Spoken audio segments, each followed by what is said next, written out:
Dimohon untuk setiap peserta yang mengikuti acara Open Talk 2022 bersedia untuk menghidupkan kamera selama acara berlangsung.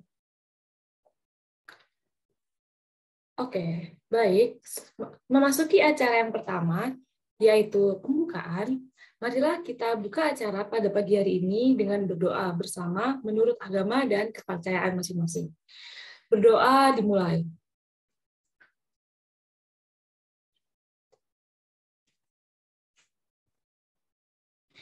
Tiada kata akhir dalam berdoa. Terima kasih kami ucapkan. Sebelum kita melanjutkan ke sesi berikutnya, izinkanlah saya untuk membacakan peraturan yang harus ditaati selama acara berlangsung. Pertama, seluruh peserta wajib menyalakan kamera ketika ingin menyampaikan aspirasinya.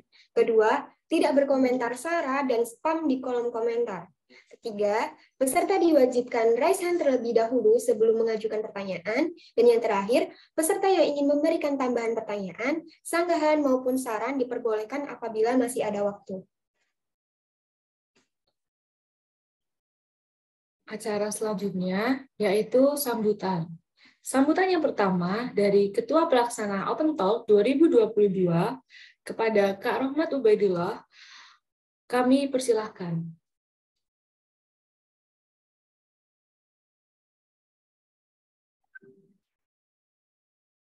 Baik, Assalamualaikum warahmatullahi wabarakatuh. Yang terhormat kepada Bapak Nur Cahyo Wibowo, Eskom Mkom, selaku Kaprodi Sistem Informasi, serta teman-teman Sistem Informasi yang berbahagia. Pertama-tama, marilah kita bersyukur kepada Allah Subhanahu wa Ta'ala yang telah melimpahkan rahmat-Nya sehingga kita dapat berkumpul di acara Open Talk Himasivo ini dengan keadaan sehat walafiat. Teman-teman yang berbahagia, saya selaku Ketua Pelaksana Open Talk Himasivo mengucapkan selamat datang dan terima kasih kepada teman-teman yang sudah hadir di acara ini. Harapan saya dengan diadakan acara ini, aspirasi dari teman-teman bisa tersampaikan kepada program studi sistem informasi dan dapat menjadi evaluasi yang lebih baik bagi program studi sistem informasi untuk kedepannya. Oleh karena itu, mari kita ikuti acara ini dengan baik agar dapat berlangsung dengan lancar dan kita dapat memetik manfaat dalam acara Open Talk kali ini. Akhir kata, jika ada kekurangan dalam penyelenggaraan acara ini, kami mohon maaf. Selamat mengikuti acara ini dan semoga bermanfaat. Wassalamualaikum warahmatullahi wabarakatuh.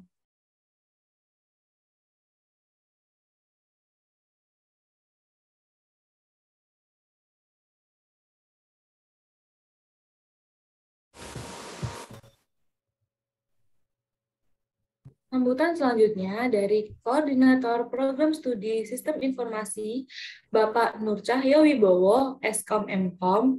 Kepada Bapak Cahyo, kami persilahkan. Baik, terima kasih waktunya buat Alia dan Fatul. MC-nya hilang satu.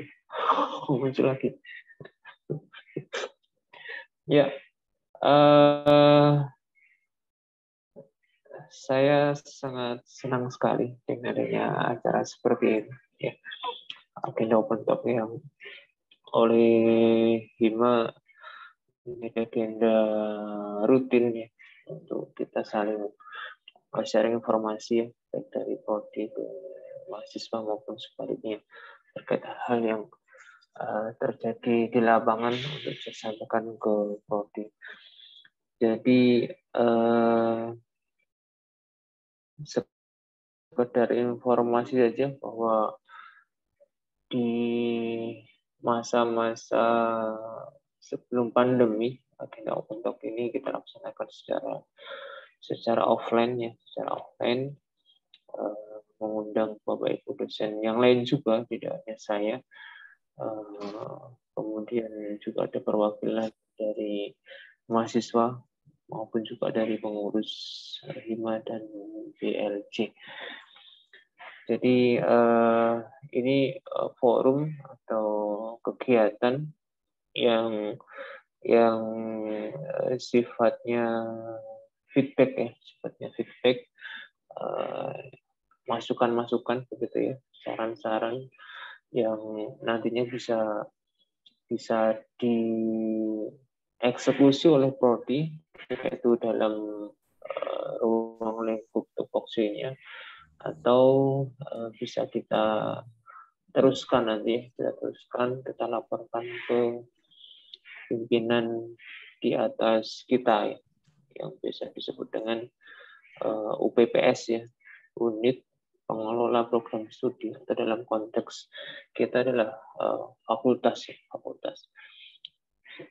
Di prodi lain mungkin ada jurusan ya sebagai UPS, tapi karena kita masih belum punya jurusan, ya berarti UPS-nya adalah fakultas.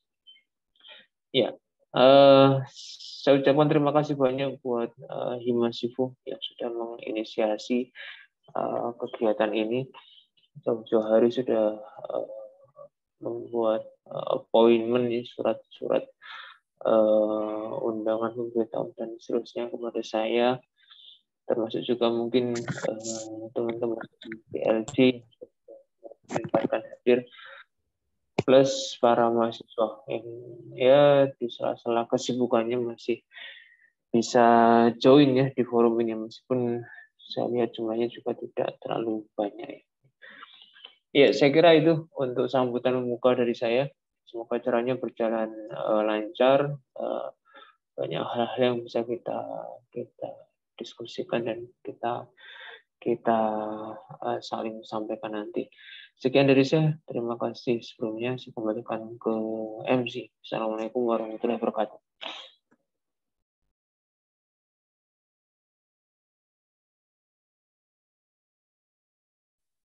Baik, kami ucapkan terima kasih kepada Pak Cahyo untuk sambutannya. Acara selanjutnya adalah pemaparan aspirasi melalui platform yang telah disediakan oleh panitia. Kami selaku MC akan membacakan hasil jaring aspirasi mengenai bidang akademik, kemahasiswaan, dan juga sarana prasarana.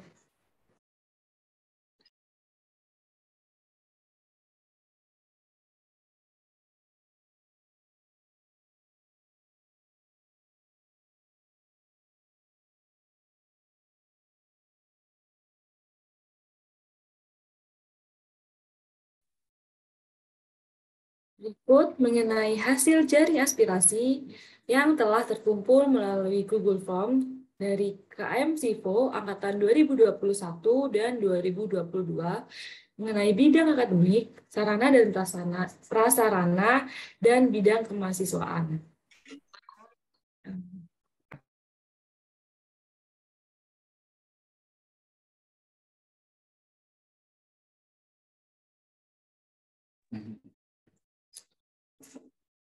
Total responden dari Google Form yang telah kami sebar, terdapat 83 responden dengan 72 mahasiswa angkatan 2022 dan 11 mahasiswa dari angkatan 2021.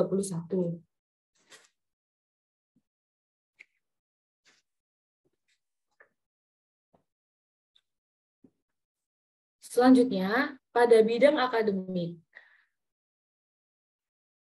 Pernyataan pertama mengenai dosen mampu menjelaskan pokok bahasan atau topik yang diajarkan dengan jelas. Terdapat 25 responden dengan persentase 30,1 menyatakan sangat setuju dengan pernyataan tersebut. 49 responden dengan persentase 59% menyatakan setuju dengan pernyataan tersebut, dan sisanya netral. Selanjutnya, pernyataan kedua, yaitu dosen mengalokasikan waktu untuk diskusi dan tanya jawab. Sebanyak 44 responden dengan persentase 53% menyatakan sangat setuju, 34 responden dengan 41% mengatakan setuju, dan 5 responden dengan persentase 6% mengatakan netral dengan pernyataan tersebut. Pernyataan selanjutnya mengenai sistem pembelajaran tidak membosankan. 16 responden dengan persentase 19,3% sangat setuju dengan pernyataan tersebut, 36 responden dengan persentase 43,4% setuju dengan pernyataan tersebut, 28 responden dengan persentase 33,7% netral, 1 responden sangat tidak setuju, dan 2 responden tidak setuju dengan pernyataan bahwa sistem pembelajaran tidak membosankan. Selanjutnya, pernyataan mengenai pembelajaran berlangsung secara kondusif. Sebanyak 32 responden dengan persentase 38,6% menyatakan sangat setuju, 41 responden dengan persentase 49,4% menyatakan setuju, dan 10 responden dengan persentase 12% menyatakan netral dengan pernyataan tersebut.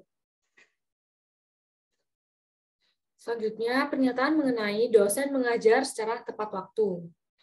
14 responden dengan persentase 16,9% menyatakan sangat setuju dengan pernyataan tersebut, 37 responden dengan persentase 44,6% setuju dengan pernyataan tersebut, 1 responden dengan persentase 1,2 sangat tidak setuju dengan pernyataan tersebut, 5 responden dengan persentase 6% tidak setuju dengan pernyataan tersebut, dan sisanya netral. Selanjutnya yaitu pada bidang sarana dan prasarana. Pernyataan pertama mengenai ruang perkuliahan tertata dengan bersih, nyaman, dan juga rapi. Sebanyak 44 responden dengan persentase 53% menyatakan sangat setuju mengenai pernyataan tersebut. 25 responden dengan persentase 30,1% menyatakan setuju. Sebanyak 1 responden dengan persentase 1,2% menyatakan tidak setuju, dan sisanya menyatakan netral pada mengenai pernyataan tersebut. Selanjutnya, pernyataan mengenai sarana pembelajaran yang tersedia di ruang kuliah lengkap dan berfungsi dengan baik. 23 responden dengan persentase 27,7% sangat setuju dengan pernyataan tersebut. 36 responden dengan persentase 43,4% setuju dengan pernyataan tersebut. 2 responden dengan persentase 2,4% sangat tidak setuju dengan pernyataan tersebut. Dan 5 responden dengan persentase 6% tidak setuju dengan pernyataan tersebut. Dan sisanya netral mengenai sarana pembelajaran yang tersedia di ruangan kuliah lengkap dan berfungsi dengan baik. Pernyataan selanjutnya yaitu mengenai tempat parkir tertata dengan rapi dan nyaman. Sebanyak 14 responden dengan persentase 16,9% menyatakan sangat setuju dengan pernyataan tersebut. Sebanyak 18 responden dengan persentase 21,7% menyatakan setuju. Sebanyak 26 responden dengan persentase 31,3% menyatakan netral. 14 responden dengan persentase 16,9% menyatakan tidak setuju, dan sebanyak 11 responden dengan persentase 13,3% menyatakan sangat tidak setuju mengenai tempat parkir yang tertata dengan rapi dan juga nyaman. Selanjutnya, pernyataan mengenai kualitas internet atau Wi-Fi memadai. Terdapat 6 responden dengan persentase 7,2% sangat setuju dengan pernyataan tersebut. 30 responden dengan persentase 36,1% sangat tidak setuju dengan pernyataan tersebut. 30 responden dengan persentase 36,1% tidak setuju dengan pernyataan bahwa kualitas internet atau Wi-Fi memadai. Selanjutnya yaitu pernyataan tentang peminjaman sarana prasarana yang mudah. Sebanyak 12 responden dengan persentase 14,5% menyatakan sangat setuju. 26 responden dengan persentase 31,3% menyatakan setuju. Sebanyak 4 responden dengan persentase 4,8% menyatakan tidak setuju. 2 responden dengan persentase 2,4% menyatakan sangat tidak setuju, dan sisanya netral tentang pernyataan peminjaman sarana prasarana yang mudah. Baik, selanjutnya pada bidang kemahasiswaan. Yang pertama, mengenai pernyataan kemampuan staf akademik untuk melayani administrasi kemahasiswaan sudah baik. Sebanyak 22 responden dengan persentase 26,5% sangat setuju dengan pernyataan tersebut. 42 responden dengan persentase 50,6% setuju dengan pernyataan tersebut. 5 responden dengan persentase 6% tidak setuju dengan pernyataan tersebut, dan sisanya netral. Pernyataan selanjutnya yaitu mengenai informasi terkait beasiswa sudah jelas dan tersampaikan dengan baik. Sebanyak 21 responden dengan persentase 25,3% menyatakan sangat setuju mengenai pernyataan tersebut. Sebanyak 41 responden dengan persentase 49,4% menyatakan setuju. Sebanyak 1 responden dengan persentase 1,2% menyatakan tidak setuju, dan sisanya menyatakan netral mengenai pernyataan tersebut. Selanjutnya, pernyataan mengenai kualitas layanan staf akademik untuk memenuhi kepentingan mahasiswa sudah baik. Terdapat 24 responden dengan persentase 28,9% sangat setuju dengan pernyataan tersebut, 41 responden dengan persentase 49,4% setuju dengan pernyataan tersebut, 1 responden dengan persentase 1,2% tidak setuju dengan pernyataan tersebut, dan sisanya netral mengenai pernyataan kualitas layanan staf akademik untuk memenuhi kepentingan mahasiswa sudah cukup baik. Pernyataan selanjutnya yaitu mengenai informasi terkait SKPM atau Sistem Kredit Poin Mahasiswa sudah jelas dan tersampaikan dengan baik. Sebanyak 19 responden dengan persentase 22,9% menyatakan sangat setuju, 38 responden dengan persentase 45,8% menyatakan setuju, 19 responden dengan persentase 22,9% menyatakan netral, dan sebanyak 7 responden dengan persentase 8,4% menyatakan tidak setuju mengenai pernyataan tersebut. Baik, selanjutnya pernyataan mengenai informasi terkait banding UKT sudah jelas, tersampaikan dengan baik, dan telah membantu mahasiswa yang membutuhkan. Terdapat 23 responden dengan persentase 27,7% sangat setuju dengan pernyataan tersebut, 40 responden dengan persentase 48,2% setuju dengan pernyataan tersebut, 4 responden dengan persentase 4,8% tidak setuju dengan pernyataan tersebut, dan sisanya netral.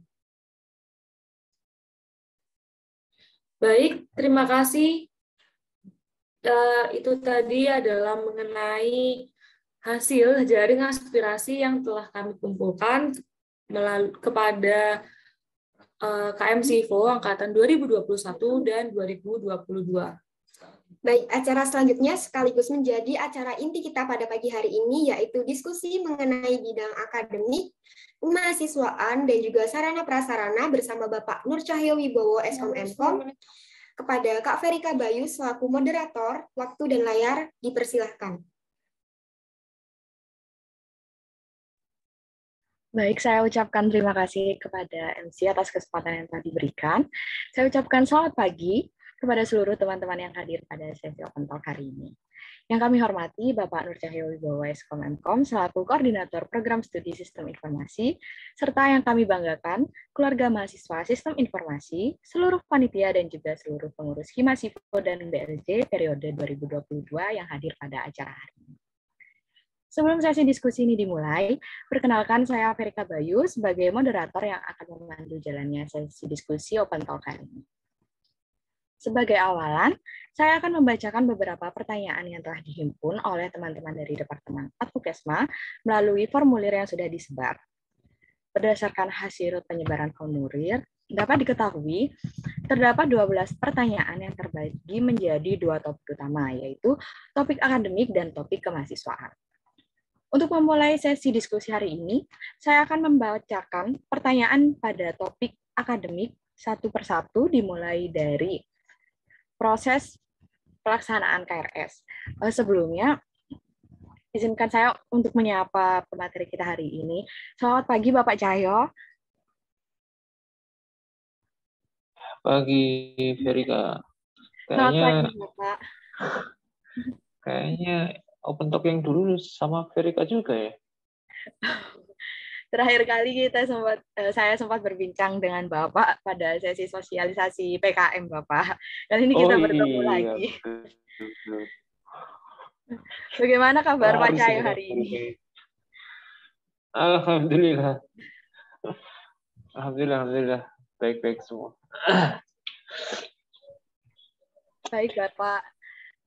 Untuk pertanyaan pertama yang akan saya sampaikan, ini terkait dengan topik akademik dan prosesi KRS. Untuk pertanyaan yang pertama akan saya bacakan. Ini sepertinya sangat relate, sangat sering terjadi, sangat banyak ditanyakan ya Pak, baik secara online maupun offline, yang kebetulan disampaikan kembali pada sesi open talk kali ini. Pertanyaannya, mengapa FIK atau Fakultas Kebanggaan Kita dalam proses KRS selalu menjadi fakultas yang terakhir dibandingkan fakultas lain? Dan hal ini berakibat mahasiswa tidak bisa memilih jadwal MKU serta jadwal MKU dan mata kuliah reguler sering berbentrokan. Sepertinya ini curahan hati ya Bapak. Baik. Langsung dijawab ini ya? Iya, monggo. Silahkan Bapak Jaya. Oke. Baik, terima kasih Verika. Jadi isu KRS ini memang ya apa ya? Tadi kalau pertanyaannya diawali dengan kenapa FIK, jadi memang problem kita di fakultas sebenarnya. Kalau di prodi saya kira kita ikut saja dengan kebijakan-kebijakan yang di fakultas. Cuman begini, saya melihat kenapa KRS yang kemarin ya khususnya itu kita cukup banyak problem. Tidak ada menurut analisis saya ada beberapa poin yang menyebabkan itu terjadi, dan efeknya keterlambatan online-nya. Yang pertama karena semester ini kita semester yang pertama kalinya menerapkan kebijakan offline ya, kuliah offline. Ya, ini memang rentetannya dari sini sepertinya. Ketika muncul kebijakan offline, itu problem yang terjadi di FIK adalah masalah ruangan. Dengan jumlah penambahan maba yang cukup signifikan dari tahun ke tahun, dan kita terbiasa 2 tahun kuliah online, ketika akhirnya semester ini offline, itu sepertinya memang dalam tanda kutip terkaget-kaget.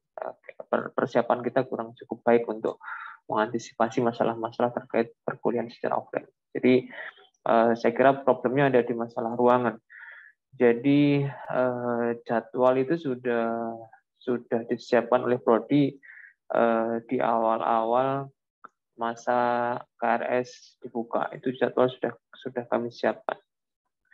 Yang menjadi masalah ketika itu adalah ternyata ada alokasi ruang yang tidak sesuai dengan yang direncanakan. Jadi singkat kata ruangannya tidak cukup. Maka yang terjadi adalah jadwal yang sudah disiapkan oleh prodi itu harus dirombak ulang. Harus disusun lagi dari awal, mempertimbangkan banyak hal, banyak aspek. Ya itu yang sepertinya mengakibatkan online-nya cukup terlambat sehingga beberapa mahasiswa tidak kebagian kelas MKU. Itu kalau dari aspek fakultas ya, dari aspek fakultas. Namun di sisi lain, ketika muncul problem di MKU itu juga sebenarnya ada perannya pengelola MKU juga ya, kalau saya boleh melihat ya. Jadi di semester ini pula MKU yang memang dikelola secara terpusat itu juga menerapkan perkuliahan secara offline. Jadi memang mungkin 2 tahun ini mata kuliah MKU dikelola secara terpusat ya, di GKP. Semasa online dulu tidak terlalu ada masalah ya. Kenapa? Karena kuliahnya online pakai Zoom atau Google Meet itu kapasitas no problem begitu ya. Mau mahasiswa menambah seat-nya sampai ratusan pun juga is okay ya, karena masih online. Jadi isu tentang keterlambatan KRS FIK yang muncul di Syamik waktu kuliah online tidak begitu jadi masalah ya. Dengan kaitannya MKU karena kuota masih bisa di-up terus dalam tanda kutip unlimited gitu ya. Nggak ada masalah ketika itu. Dan memang baru semester ini ketika MKU juga dilaksanakan secara offline terasa dampaknya. Karena apa? Karena kuota atau kapasitas ruangan tidak bisa ditambah secara mudah, begitu, secara mudah. Sehingga akhirnya beberapa mahasiswa tidak bisa masuk, tidak bisa ke bagian kelas. Ini mestinya ya, kalau saya melihat mestinya memang harus diantisipasi jauh-jauh hari ya. Saya beberapa kali menyampaikan di forum pimpinan fakultas dan juga sempat kontak juga ke pengelola MKU bahwa mekanisme skenario kuliah bersama di MKU ini dalam sisi penjadwalannya perlu ditinjau ulang ya, perlu ditinjau ulang. Kenapa demikian? Memang secara kuota mungkin sudah disediakan oleh MKU. Jadi MKU itu sudah mendata memang berapa sih mahasiswa yang mau mengambil mata kuliah A, mata kuliah B, mata kuliah C, sudah didata oleh MKU. Cuman problemnya begini, ketika KRS dibuka itu kan yang rebutan semua prodi se-universitas, semua prodi se-universitas rebutan jadwal yang bisa jadi menjadi pilihan oleh semua prodi di universitas juga, gitu ya. Jadi yang memilih kelas A itu misalnya memilih MKU kelas A itu ya tidak hanya prodi SI, tidak hanya prodinya Fazilkom, tapi semua prodi di fakultas yang ada di universitas. Jadi ini kan ya memang rebutan. Prinsipnya siapa cepat dia dapat.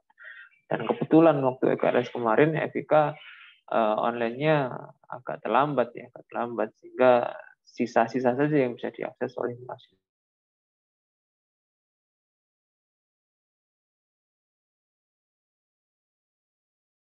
Juga sampaikan juga ke fakultas,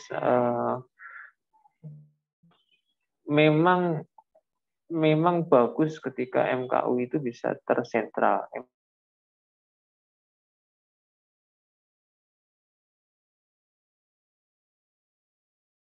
Jadwal kelasnya itu jangan open all, begitu ya, jangan dibuka semuanya, tapi di klaster, begitu ya, di klaster. Idealnya klaster prodi, idealnya. Jadi mata kuliah MKU kelas A itu untuk prodi SI misalnya ya, harinya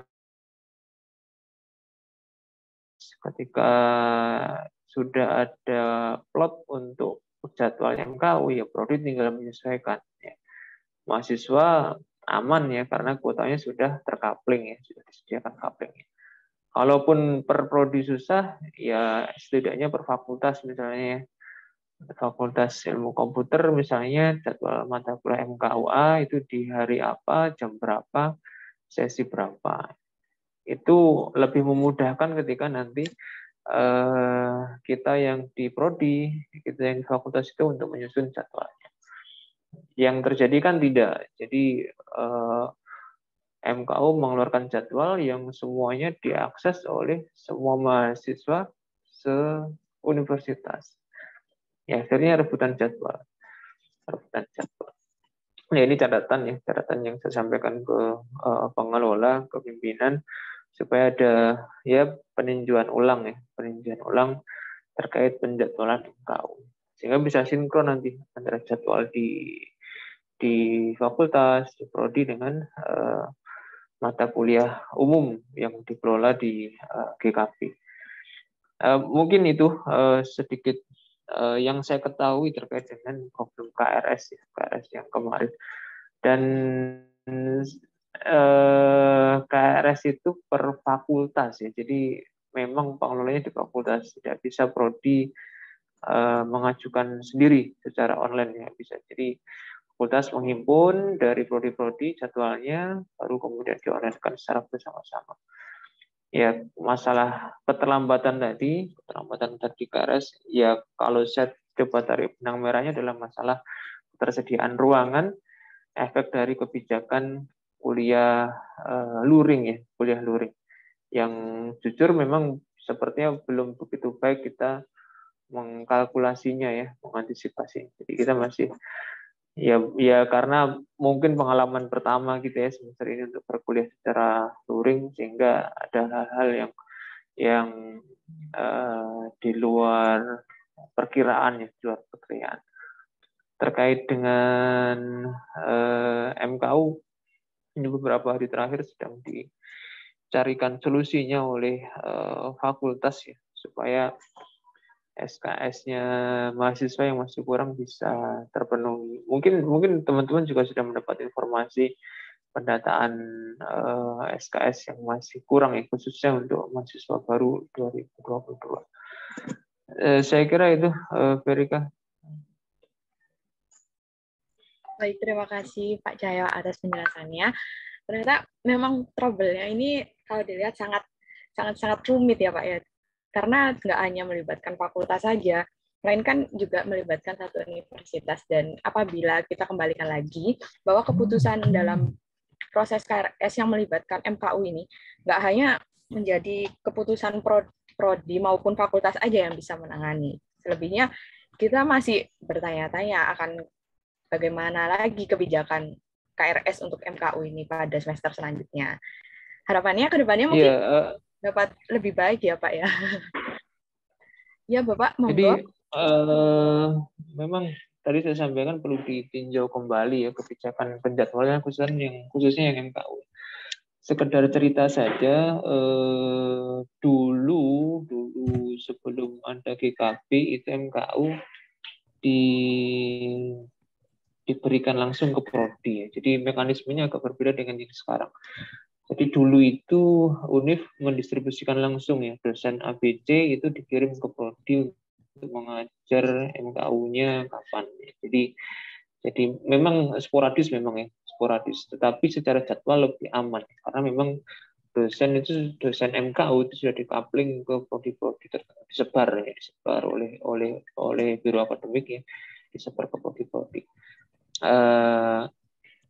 Harapannya sebenarnya ketika sudah tersentralistik ini akan lebih tertib lagi ya harapannya, karena memang mengontrolnya akan lebih mudah. Tapi ternyata problem di lapangan yang terjadi adalah masalah penjadwalan ya, masalah penjadwalan. Secara ruang memang sudah tersedia ya di GKP itu ruang untuk MKU, tetapi problemnya beralih sekarang ke masalah jadwal yang dalam beberapa case itu crash bentrok dengan jadwal yang ada di prodi. Ya akan terus saya sampaikan ke pimpinan ya untuk supaya bisa membahas kembali ya, meninjau kembali kebijakan terkait dengan penjadwalan. Ya tadi saya juga sampaikan bahwasanya ya saya juga japri juga ke pengelola MKU supaya mekanisme coupling prodi tadi juga dipertimbangkan ke depannya. Jadi bolehlah terpusat di GKP, tetapi kelas MK itu mbok iau di coupling begitu ya, untuk prodi SI, prodi IF, prodi Sains Data, prodi Divisif itu di coupling kapan sesinya, kapan waktunya, jumlahnya berapa, sehingga mahasiswa nanti sudah tahu kemana begitu ya, tahu memilih yang mana begitu ya, sehingga nggak ada yang terlewat ya. Tapi yang terjadi kemarin kan ya dibuka untuk semuanya dan dilalah ketika itu KRS-nya FIK agak terlambat sehingga sebagian mahasiswa tidak kebagian kelas. Kira-kira begitu, Verika. Oh baik, terima kasih banyak Pak Cahyo telah menyampaikan aspirasi kami, dan saya mewakili teman-teman mahasiswa sangat berterima kasih atas bantuan yang telah diberikan Bapak Cahyo untuk bantuan jalan keluarnya dari prosesi KRS yang sedikit rumit ini. Kemudian boleh saya lanjutkan ke pertanyaan kedua. Pada pertanyaan kedua masih dengan topik akademik, masih seputar KRS lagi nih Bapak. Apakah KRS mata kuliah reguler ini akan tetap dipaketkan untuk semester ke depan? khususnya bagi semester 3 ke atas. Rupanya ini mungkin pertanyaan yang menjadi topik hangat di kalangan teman-teman angkatan 2022 selaku teman-teman mahasiswa baru. Mungkin dapat dijelaskan oleh Bapak Cahyo?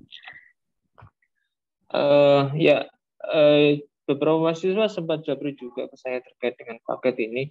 Namun perlu saya perjelas kembali yang dimaksud paket ini yang bagaimana ya? Paket mata kuliahnya atau paket paralel kelasnya? Ada informasi dari Kak?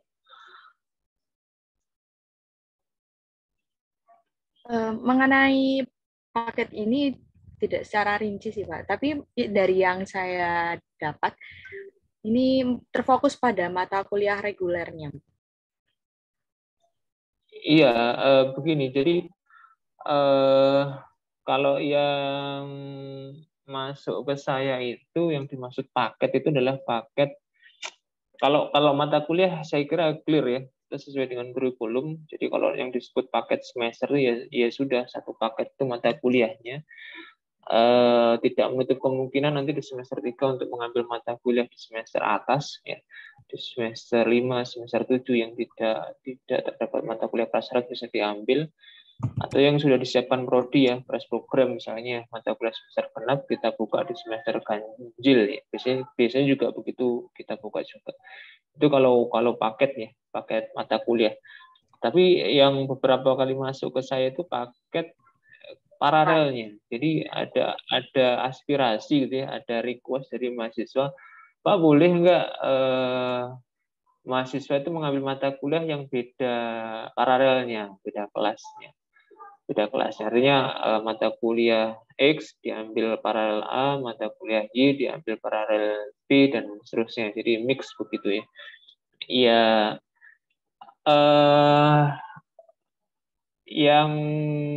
yang saya tangkap dari beberapa mahasiswa yang sampling random ya, saya tanya beberapa orang itu, ya memang ada yang menginginkan untuk bebas begitu ya, bebas paralel. Tapi ternyata juga masih ada mahasiswa yang ingin paralelnya tetap ya. Kedua opsi ini punya plus minus memang ya, punya plus minus. Yang bebas memilih paralel itu memang nanti dia akan leluasa mengatur jadwalnya. Mau kuliah misalnya, saya mau kuliah hari Jumat supaya libur aja lah, atau hari Senin libur aja, dia bisa dia mungkin bisa memilih mata kuliah lintas paralel sehingga misalnya hari Senin nggak kuliah.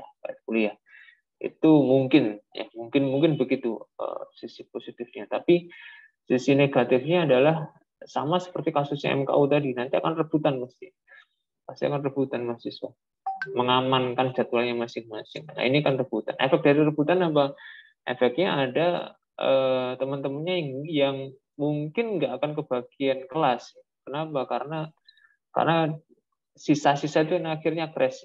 Sisa slot itu akhirnya crash. Mau ngambil ini kekunci di mata kuliah ini, mau ngambil itu kekunci di mata kuliah, sehingga KRS-nya buat teman-teman yang lain bisa jadi masalah ya, bisa jadi masalah. Nah itu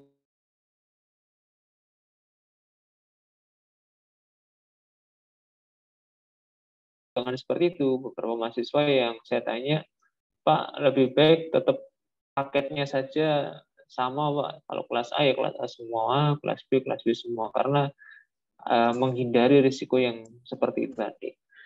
Nah, ini terkait dengan paket ya, paket kelas maksudnya ya, paket kelas. Oke.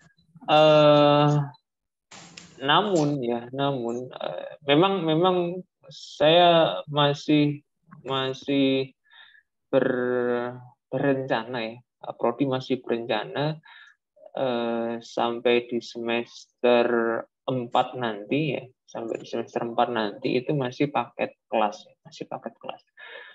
Artinya kalau mahasiswa mengambil kelas A ya kelas A semua, kelas B semua.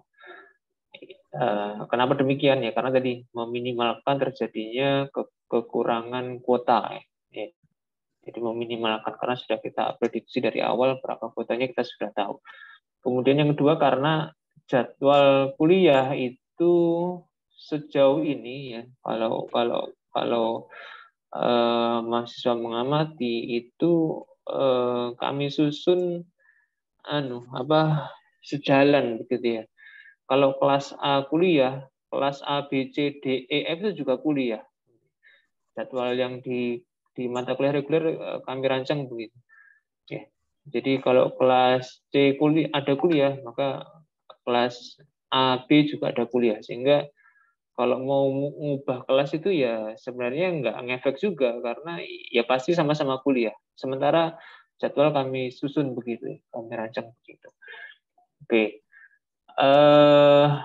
Namun dimungkinkan per semester ini mahasiswa bisa mengambil bebas kelas paralelnya itu di semester 5 ke atas. Semester 5, semester 6, semester 7, semester 8 itu bebas mengambil kelasnya. Jadi kalau dulu kita dari semester 1 sampai semester 8 kelasnya sama terus kalau A terus. Tapi per semester ini kebijakannya akan berubah sepertinya ke depan bahwasanya mulai di semester 5, 6, 7, 8 itu nanti mahasiswa bisa lintas paralel. Kenapa demikian? Karena ini efek dari MBKM ya, efek MBKM. Jadi efek MBKM seperti yang kita rasakan semester ini, ada 200 orang sekian yang kuliahnya outbound ya, kuliahnya keluar dari kampus ya, di luar prodi, di luar kampus, itu berdampak ke komposisi paralel ya. Yang kelas A misalnya yang dulu 40 orang, karena ikut MBKM tinggal 20 orang misalnya. Kelas B yang dulu 40 tinggal 30 orang. Kan komposisinya sudah nggak imbang. Sehingga kalau kita paksa tetap A semua, B semua, wah berarti ada ruang kelas yang dalam tanda kutip mubazir ya, kapasitasnya 40 ternyata hanya diisi 20 dan seterusnya. Nah, dengan pertimbangan itu akhirnya semester 5, 6, 7, 8 itu kita buka kelasnya bebas. Mau ambil kelas A boleh, mau ambil kelas B boleh.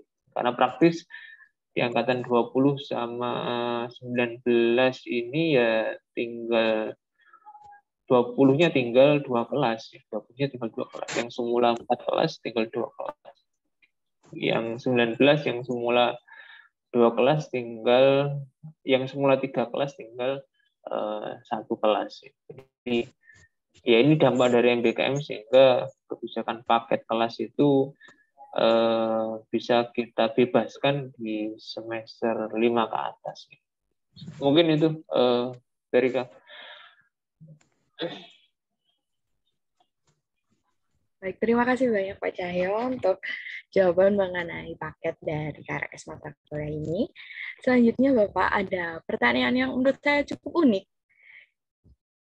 Pertanyaannya ini seputar bagaimana mekanisme mata kuliah ya Bapak. Nah, pertanyaannya bagaimana mekanisme untuk mengulang mata kuliah yang tidak lulus Bapak. Nah, ini sebenarnya teman-teman ada yang merasa khawatir nih Pak. Padahal masih awal semester kalau kita lihat ini masih permulaan semester, tapi sudah mulai khawatir ini. Mungkin bisa dijelaskan ya. Baik. Secara statistik sebenarnya jumlah mahasiswa yang mengulang mata kuliah tidak banyak ya, sedikit sekali mungkin ya. Secara statistik, artinya kemungkinan mengulang sebenarnya kecil dan sebisa mungkin diantisipasi, tidak harus mengulang ya, sebisa mungkin, karena mencegah itu lebih baik daripada daripada mengobati begitu kan ya. Jadi sebisa mungkin kita cegah supaya tidak mengulang. Mengulang yang sejauh ini yang biasa dilakukan oleh mahasiswa adalah mengambil mata kuliah tersebut ya yang ingin diulang di semester yang bersangkutan ya, Jadi semisal mata kuliah BP misalnya yang pemrograman tidak lulus, itu maka nanti mengambilnya di semester 3 ya, sama-sama gasal ya, sama-sama gasal. Atau mengambil lagi di semester 5 atau semester 7. Jadi polanya gasal dibuka di gasal, genap dibuka atau diulang di semester genap. Lebih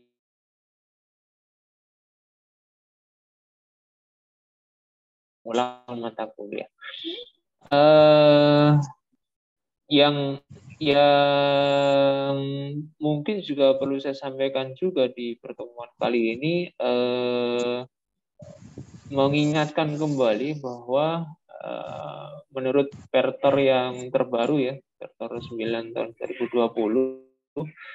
syarat kelulusan mata kuliah itu adalah nilainya C ya. Ini mengulang saja, menegaskan bahwasanya nilai C untuk mata kuliah itu sudah dianggap lulus, ya.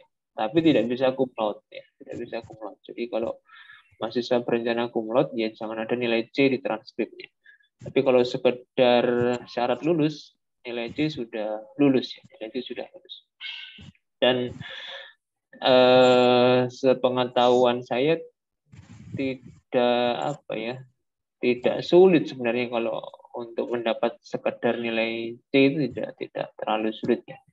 Tugas pokoknya dikerjakan semua, ujian diikuti, kuliah terus hadir, tidak neko-neko lah istilahnya. Bayangan saya kok untuk sekedar nilai C itu kok gampang ya, kok gampang. Karena bolehlah di survei ya, boleh disurvei ke IPK-nya mahasiswa rata-rata sudah 3 ke atas ya, yang artinya itu ya nilai B ke atas gitu ya, nilai B ke atas. Sangat jarang sekali mahasiswa yang IP-nya di bawah 3 ya, itu sangat jarang sekali. Itu mekanisme untuk mengulang ketika nanti tidak lulus, atau memperbaiki nilai juga sebenarnya bisa juga gitu. Pak, nilai saya cuman B, saya pengennya A, saya ingin mengulang, ya boleh-boleh saja. Teknisnya kurang lebih sama ya. Yang gasal diambil di semester gasal, genap diambil di semester genap. Kecuali ada kebijakan ya, ada request ke prodi misalnya, ada request khusus ke prodi. Ketika memang itu situasinya darurat misalnya, darurat. Pak, ini kalau saya nggak ambil semester ini, saya kena DO misalnya, ya, maka kita akan pertimbangkan untuk membuka mata kuliah lintas semester ya. Gasal dibuka di genap, genap dibuka di gasal. Itu nanti kita pertimbangkan. Dikomunikasikan saja ke dosen wali supaya nanti bisa kami bahas di prodi. Itu yang pertama. Kemudian cara yang kedua itu di Perter ya, peraturan rektor sebenarnya ada aktivitas yang namanya semester antara sebenarnya, atau semester pendek. Ini sebenarnya juga jadi salah satu opsi buat mahasiswa ketika mau mengulang. Cuman sampai hari ini petunjuk pelaksanaan, petunjuk teknis terkait semester antara ini belum ada sepertinya. Saya sarankan kalau nanti ada mahasiswa yang membutuhkan, yang mengakses itu, sebaiknya bisa mengajukan diri ke fakultas ya, dalam hal ini Wadek 1 untuk mendapatkan penjelasan terkait semester antara. Sejak pertornya diberlakukan, praktis kita belum punya mekanisme untuk pelaksanaan semester antara. Ya, belum ada contohnya maksudnya. Dulu waktu zaman swasta ada memang. Zaman kita masih swasta itu semester pendek itu ada. Tapi semenjak PTN ini kan aturan pembiayaan, aturan pembayaran itu kan tidak boleh sembarangan, harus ada dasar hukumnya. Nah, terkait dengan semester antara ini belum sampai ke sana. Tapi ya tidak menutup kemungkinan ketika memang mahasiswa membutuhkan untuk mengakses semester antara, ya saya sarankan untuk nanti berkomunikasi ke fakultas. Mungkin begitu, Verika.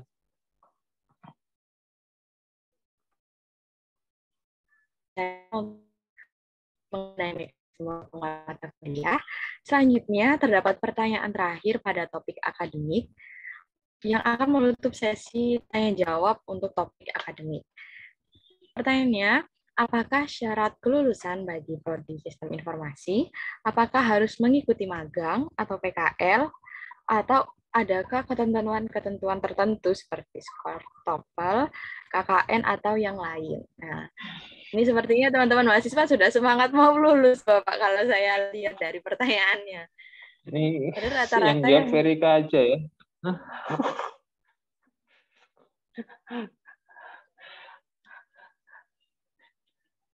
Mestinya cukup dijawab oleh panitia itu.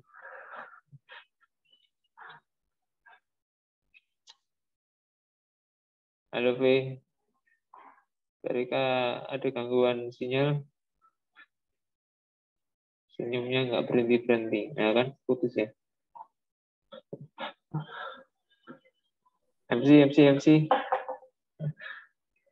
Segera dijemput itu Mbak Verika. Iya, Bapak sudah hadir kembali.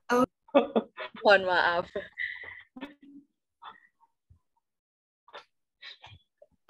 Ini Bagaimana, Verika? Saya lanjutkan pertanyaannya ya Pak ya, mengenai bagaimana syarat kelulusan bagi prodi sistem informasi, apakah harus mengikuti magang atau PKL, ataukah ada ketentuan skor TOEFL atau ketentuan KKN dan yang lain. Nah, ini pertanyaannya dari teman-teman mahasiswa dari angkatan 2022, tapi terlihat sudah sangat semangat mau lulus. Ini moderatornya aja belum kepikiran mungkin ya. Saya belum kepikiran juga, Bapak. Belum sampai ke sana, masih mikir PKL dulu saja belum. Luar biasa ini. Sudah futuristik ya, sudah futuristik. Ya, saya kurang ya ini biasanya maba itu mendapat semacam ini. Ada buku pedoman akademik apa enggak ya? Dapat enggak ya? Verika dapat? Saya dapat, Pak, tapi masih cover yang lama. Oh iya, tiap tahun ganti cover memang. Ya di buku yang seperti ini ada sebenarnya syarat kelulusan. Saya kurang tahu di maba apakah sudah dapat ataukah belum buku pedoman akademik. Biasanya dibagikan waktu apa ya? Aspek universitas mungkin ya. Di masing-masing dapat satu. Kalau belum dapat, coba nanti dicek di biro akademik webnya, mungkin juga ada informasi terkait dengan masalah kelulusan. Untuk syarat lulus itu, kalau tadi disebut magang, PKL, dan sebagainya, itu memang mata kuliah bagian dari kurikulum ya, bagian dari kurikulum. Artinya nanti di semester 5, ya, di semester 5 ada kurikulum buat mahasiswa yang namanya PKL, ya. Atau bisa juga sih disebut dengan magang, meskipun durasinya lebih pendek. Jadi PKL atau magang itu menjadi salah satu bagian dari kurikulum dan artinya harus diambil memang.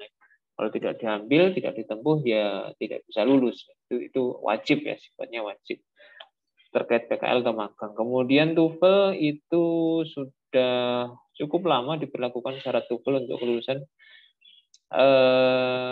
Lebih tepatnya syarat wisuda mungkin ya, syarat wisuda. Kalau syarat lulus kayaknya enggak, tapi syarat wisuda. Jadi untuk bisa diwisuda sehingga dapat transkrip, ijazah dan seterusnya itu TOEFL-nya minimal 450 ya. 450 bisa nanti diujikan ya, diteskan di UPT Bahasa ya, di sebelah baratnya Rektorat lantai 2 kalau saya tidak salah.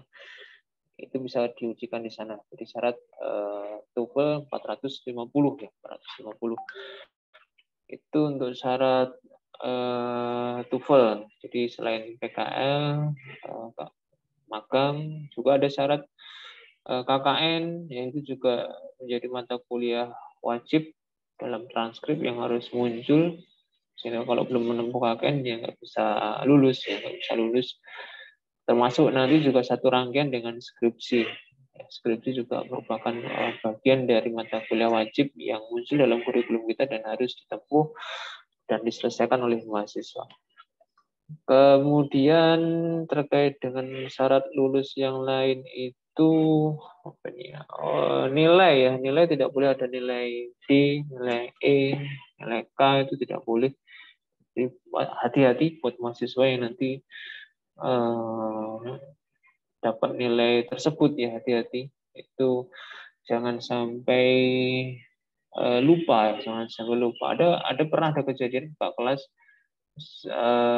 sudah mau yudisium, sudah mau lulus, ternyata di transkripnya masih ada nilai E, nilai K, nilai D. Nah, ini nggak bisa lulus, dia harus nunggu satu semester lagi untuk memperbaiki nilainya. Ya, hati-hati. Jadi ketika nanti sudah masa-masa skripsi, dicek kembali transkripnya, ada nggak nilai D, nilai E, nilai K. Ini perlu diperhatikan ya, diperhatikan. Mungkin itu berkaitan dengan syarat kelulusan. Oh ya, satu lagi, publikasi ya. Mungkin lupa juga. Jadi per angkatan 2017 itu kampus memberlakukan kewajiban publikasi ilmiah sebagai syarat kelulusan nih buat mahasiswa. Jadi mahasiswa wajib menerbitkan, yang mempublikasikan karya ilmiahnya, biasanya diambil dari skripsi ya, ke jurnal atau bisa juga ke proceeding ya, proceeding seminar. Itu diwajibkan ya, diwajibkan. Jadi tinggal dirangkum saja nanti dari skripsinya untuk didiskusikan sebuah artikel ilmiah. Informasi yang lebih lengkap bisa dibaca nanti di Pertor nomor 9 tahun 2020 ya. Nanti saya kira Advo punya sih, Advo mestinya punya, atau BEM juga mestinya punya ya. Pertor nomor 9 tahun 2020 itu lengkap sekali ya, dari masa pendaftaran sampai lulus itu dibahas semuanya di situ. Itu bisa dibaca nanti, dicermati di situ bagian-bagian terkait dengan penjelasan pedoman ya, pedoman akademik. Sepertinya begitu, Verika. Ada yang terlewat tadi mungkin? Sudah terjawab semua Bapak dari pertanyaan mengenai topik akademik ini. Oke. Baik, terima kasih banyak atas jawaban dari Pak Cahyo mengenai syarat-syarat kelulusan bagi mahasiswa prodi sistem informasi. Nah, karena ini topik akademik sudah habis Bapak pertanyaannya, bolehkah saya berpindah dulu ke topik selanjutnya?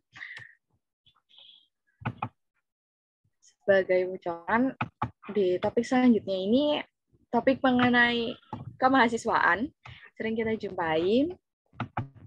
Topiknya mengangkat banyak hal ya Pak ya. Ini saya mohon izin untuk membacakan pertanyaan dari topik kemahasiswaan. Akan ada 2 pertanyaan utama. Yang pertama, wah ini sering dijumpai ternyata Bapak pertanyaan seperti ini. Mohon izin Bapak Cahyo untuk meminta surat rekomendasi atau pengantar atau surat sebagainya, semacamnya, apakah bisa langsung dari prodi? Karena apabila menunggu dari fakultas, prosesnya lumayan lama. Apakah bisa apabila dalam keadaan urgent atau dalam keadaan urgensi kita bisa langsung meminta rekomendasi ke, mohon maaf. Oke, apakah bisa meminta surat secara langsung apabila dalam keadaan urgensi? Nah, pertanyaannya seperti itu, Bapak. Oke. Baik. Terkait dengan surat rekomendasi, itu saran saya yang pertama, sebisa mungkin kalau urgen darurat mendesak itu bisa diurus secara offline ke kampus. Ini kalau sifatnya urgent yang mendesak, Pak harus hari ini, Pak besok harus dikumpulkan macam-macam itu. Kalau yang sifatnya seperti itu, saran saya sebaiknya tidak menggunakan fitur layanan online ya. Lebih baik segera datang saja ke kampus, ketemu TU di fakultas, sampaikan maksudnya, insya Allah akan segera tertangani. Kalau online ya memang butuh waktu untuk pengecekannya, karena ya bisa jadi petugas di fakultas ada tugas-tugas yang juga harus diselesaikan. Nah, jadi saran saya begitu, kalau kebutuhannya urgent, mendesak, sebaiknya segera saja ke kampus. Segera saja kampus. Loh Pak, saya luar kota Pak, luar pulau. Ya, coba dititipkan ke temannya. Ya, itu kemudian apakah bisa surat rekomendasi dari prodi? Dalam beberapa case bisa ya, dalam beberapa case bisa. Ketika memang surat rekomendasi itu bunyinya dimungkinkan prodi, itu bisa dalam beberapa case ya.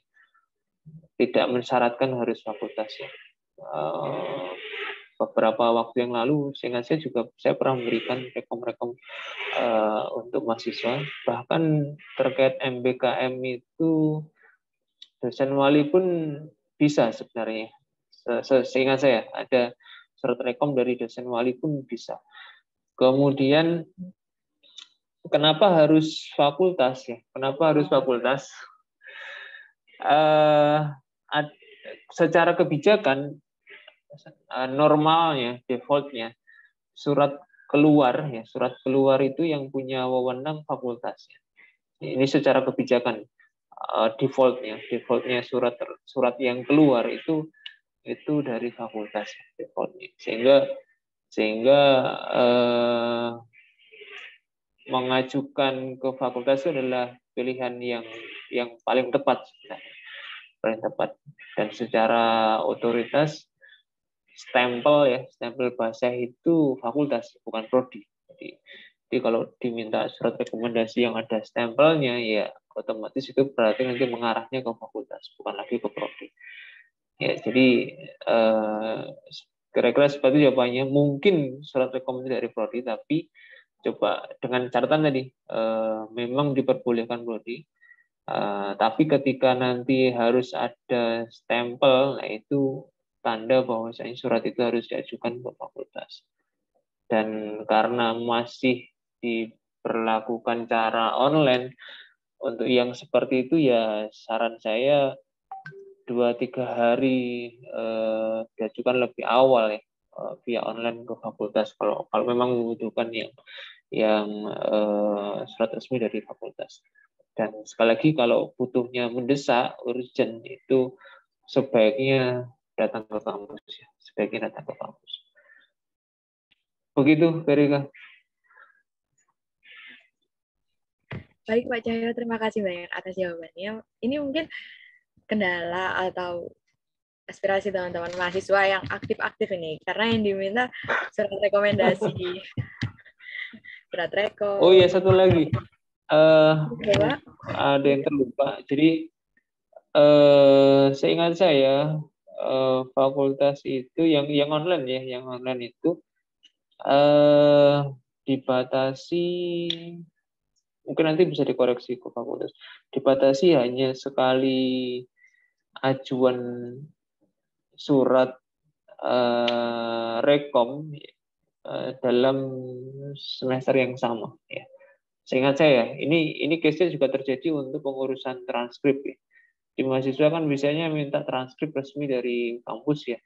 Itu nanti fakultas punya kebijakan hanya sekali dalam satu semester.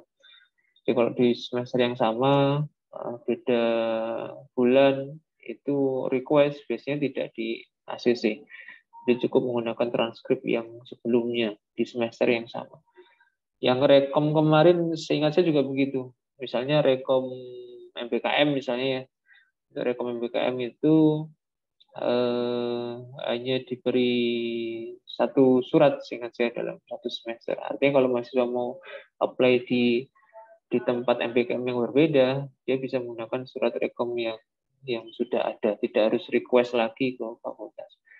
Karena saya kira juga ya benar juga sih, nanti kalau setiap ajuan yang sebenarnya bisa memakai yang lama dieksekusi ya load-nya petugas di fakultas akan cukup tinggi hanya untuk membuat surat rekom yang sebenarnya saja bisa memakai surat rekom yang sudah ada ya, sudah ada. Ya begitu, Verika. Baik, terima kasih banyak Pak Cahyo atas penjelasannya. Kemudian, ini merupakan pertanyaan terakhir dari topik kemahasiswaan. Pada topik kemahasiswaan ini, pertanyaannya cukup riskan menurut saya, Bapak. Ya, Wah, ada ini pertanyaan dari sensor dulu berarti. Iya. Off the record, off the record. Udah record. Ini mungkin karena rasa keingintahuan teman-teman yang cukup tinggi ya, Bapak ya. Pertanyaannya, apakah bisa mengganti dosen wali yang sudah ditetapkan? Nah, ini pertanyaannya cukup unik. Karena saya kurang tahu latar belakangnya pertanyaan ini karena apa, atau mungkin bisa sama dengan paralel yang bisa diganti, mungkin sedikit terinovasi, Bapak ya, termotivasi bertanya. Ya. Secara prinsip bisa ya, Cuman dengan pertimbangan yang cukup banyak mestinya, dengan alasan yang cukup logis, kuat, rasional, saya kira bisa. Dengan mempertimbangkan berbagai macam hal ya. Mungkin kalau nggak diganti dosen walinya mau puasa 7 hari 7 malam misalkan gitu ya. Nah ini kan bahaya. Jadi secara prinsip ya bisa. Tetapi harus ada pertimbangan, ada alasan begitu ya, yang memang masuk akal dan bisa diterima secara logika. Jadi boleh. Ini 2000 berapa nih yang tanya? 2021, 22, 2021 mestinya ini. Nggak ada informasinya, berikan. Ini informasinya sudah tinggal pertanyaannya saja yang ini Pak saya dapatnya. Iya. Sifatnya anonim. Iya, anonim Bapak. Nggak. Oke lah. Bapak Ibu dosen wali itu rata-rata sekarang mungkin satu dosen bisa memegang 20-30 orang mahasiswa wali ya. Rata-rata ya 20-30 orang. Ya kalau guyonannya orang-orang trainer itu, kalau hanya satu saja yang dalam tanda kutip bermasalah, ini yang bermasalah mahasiswanya atau dosen walinya begitu ya, atau teman-temannya yang lain begitu kan. Jadi saya kira ini sangat subjektif. Kalau mungkin yang menanyakan ini ada di ruangan ini, saran saya coba sih komunikasi ke saya lah ya, ke prodi ya, kira-kira sebenarnya problemnya apa. Kalau misalnya problemnya dia sendiri, sedangkan 30 teman yang lainnya nggak ada masalah, ya ini kan yang bermasalah berarti kan yang satu ini perlu dieksplorasi juga. Jadi mungkin begitu ya, Jadi secara prinsip bisa jadi ya request pergantian dosen wali bisa jadi, tapi ya kita ngobrol dulu aja lah ya, coba mampir ke ruangan, kita sharing-sharing, kita diskusi ada apa sebenarnya, apa kurang ngopinya, apa kurang cangkruannya, sehingga sampai muncul itikat untuk mengganti dosen wali itu kenapa ya, ada apa. Ya, ini perlu dieksplorasi dulu saya kira, sebelum muncul opsi untuk pergantian dosen wali. Saya kira begitu, Berika. Baik Bapak, terima kasih banyak Pak Cahyo. Kalau saya dengarkan jawaban dari Bapak, mungkin betul juga ini masalahnya sangat-sangat subjektif dan sepertinya kurang benar-benar kurang opini. Perlu ada obrolan lebih lanjut dari hati ke hati antara teman-teman mahasiswa dengan para dosen wali. Ya, atau ngobrol ke Verika dulu lah tadi ya. Mungkin kalau masalah dengan dosen walinya coba ngobrol ke Mbak Verika dulu. Curhat-curhat dulu gitu ya. Mungkin ada solusi dari Mbak Verika. Monggo dipersilakan. Padahal dari pengalaman saya, dosen ini sangat baik-baik semua loh, Pak. Sangat-sangat mengayomi. Baik, karena pertanyaan untuk topik kemahasiswaan sudah selesai, Bapak. Perkenankan saya untuk membacakan kesimpulan pada sesi diskusi hari ini. Dari kedua topik yang sudah disampaikan, dan beberapa pertanyaan yang telah diajukan serta telah dijawab oleh Bapak Cahyo, akan saya himpun dan saya beri kesimpulan atas keseluruhan pertanyaan tersebut. Dimulai dari topik akademik, dengan pertanyaan mengapa FIK dalam proses KRS selalu terakhir dibandingkan fakultas lain yang berakibat tidak dapat memilih jadwal MKU dan beberapa jadwal bertabrakan. Berdasarkan kebijakan fakultas, KRS kemarin cukup banyak yang problem yang berefek pada keterlambatan, yang dimana pada semester ini merupakan semester pertama kali dijalankan offline setelah masa pandemi. Yang problem yang terjadi adalah di mana kapasitas ruangan yang masih belum mencukupi. Kemudian jumlah maba yang naik secara signifikan dari tahun ke tahun terhitung dari masa pandemi. Kemudian Prodi telah menyisipkan jadwal yang telah disediakan sehingga di masa awal KRS dibuka, yang menjadi masalah ternyata ketidaksiapan ruangan yang harus dilakukan perombakan ruangan ulang. Dan kemudian perlu dikoordinasikan antara prodi di Fakultas Ilmu Komputer. Kemudian problem MKU diperankan oleh admin MKU, yang dimana semester ini MKU pun berjalan offline di gedung kuliah bersama. Seharusnya diantisipasi bahwa mekanisme skenario kuliah bersama ini penjadwalannya perlu ditinjau ulang, karena ketika KRS dibuka maka akan terjadi rebutan oleh seluruh prodi, yang kebetulan FIK pun terlambat pada saat penjadwalan KRS.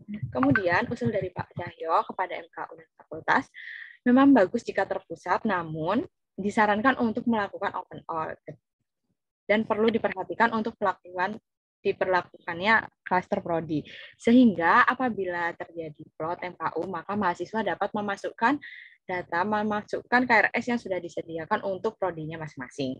Dan pengelolaan dari fakultas diharapkan tidak bisa prodi yang maju, sehingga adanya bantuan dari fakultas akan sangat kemudian untuk bantuan dari fakultas akan ada penyampaiannya lebih lanjut oleh pihak-pihak kaprodi masing-masing.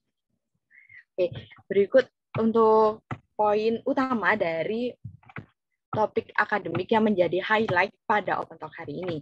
Kemudian untuk highlight dari topik kemahasiswaan, mengenai permintaan surat rekom dan penggantian jadwal dosen, saran dari Bapak Cahyo, apabila terjadi permasalahan yang cukup urgent, maka dipersilakan untuk secara offline datang ke kampus dan menceritakan permasalahannya kepada TU. Sehingga surat yang seharusnya diurus melalui Polam atau portal layanan mahasiswa secara online dapat dilakukan secara offline, mengingat urgensi dari mahasiswa tersebut. Kemudian untuk penggantian dosen wali yang sudah ditetapkan, secara prinsip bisa dilakukan, namun harus banyak pertimbangan dengan alasan yang harus logis, masuk akal, serta rasional. Nah, kemudian diharapkan untuk melakukan komunikasi lebih lanjut antara mahasiswa dengan dosen wali, sehingga masalah yang bersifat subjektif ini dapat diselesaikan baik antara dosen wali serta teman-teman mahasiswa. Baik, berikut sudah saya bacakan highlight dari diskusi dari acara Open Talk hari ini. Kemudian saya kembalikan kepada MC untuk memulai sesi tanya jawab.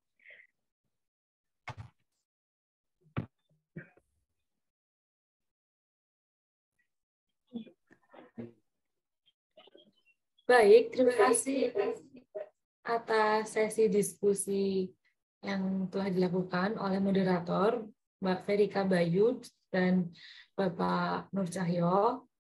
Setelah sesi diskusi, acara selanjutnya yaitu tanya jawab bagi peserta yang ingin memberikan tambahan pertanyaan untuk disampaikan kepada narasumber kami, Bapak Nur Cahyo.